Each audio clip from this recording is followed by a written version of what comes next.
Assalamualaikum warahmatullahi wabarakatuh. Yang terhormat Bapak Tommy Sujarwadi MS selaku pengajar mata kuliah Pendidikan Anti Korupsi.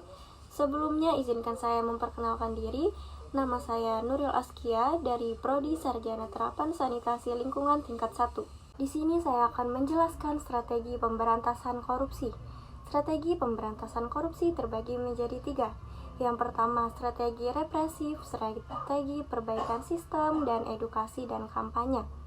Melalui strategi represif, KPK menjerat koruptor ke meja hijau, membacakan tuntutan, serta menghadirkan saksi-saksi dan alat bukti yang menguatkan tahapan yang dilakukan registrasi represif, dimulai dari penanganan laporan pengaduan, penyelidikan, penyidikan, penuntutan, dan pelaksanaan putusan pengadilan. Kedua, strategi perbaikan sistem.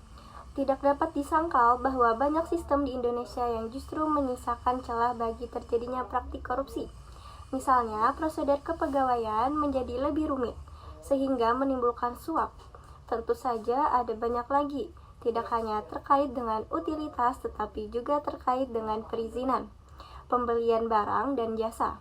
Tentu saja, perbaikan diperlukan karena sistem yang baik dapat meminimalisir terjadinya tindak pidana korupsi. Misalnya, melalui pelayanan publik yang serba online dan sistem pengawasan terintegrasi. Ketiga, edukasi dan kampanye. Salah satu hal penting dalam pemberantasan korupsi adalah kesamaan pemahaman mengenai tindak pidana korupsi itu sendiri. Dengan adanya persepsi yang sama, pemberantasan korupsi bisa dilakukan secara tepat dan terarah.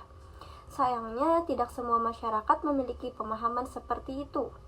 Contoh yang paling sering kita lihat adalah pemandangan pemberian uang terima kasih kepada pelayanan publik yang dianggap sebagai hal wajar oleh masyarakat.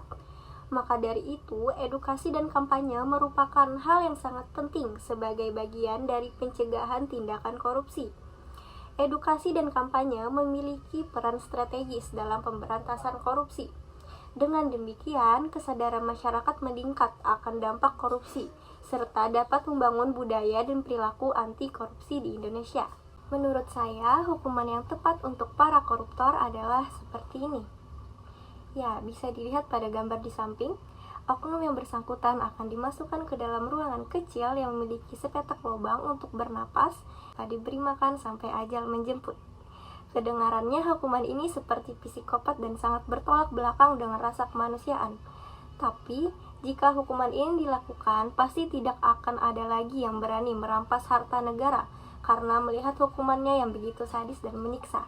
Hukuman penjara bagi koruptor di Indonesia saya nilai tidak cukup, karena bisa kita lihat banyak oknum yang dapat bebas begitu saja, ataupun dikurangi masa tahanannya. Dan sekarang hukuman bagi koruptor dikurangi. Dalam RUU KUHP yang baru, koruptor dihukum paling sedikit 2 tahun penjara dan paling lama 20 tahun penjara dan dapat dikenakan denda paling sedikit 10 juta rupiah dan maksimal 2 miliar rupiah. Coba kalian pikir, tiap tahun angka korupsi di Indonesia itu naik, kenapa malah hukumannya dikurangi? Jadi perlunya hukuman yang sedikit lebih kejam supaya menimbulkan efek jera bagi oknum-oknum tersebut. Sekian penjelasan dari saya ucapkan terima kasih.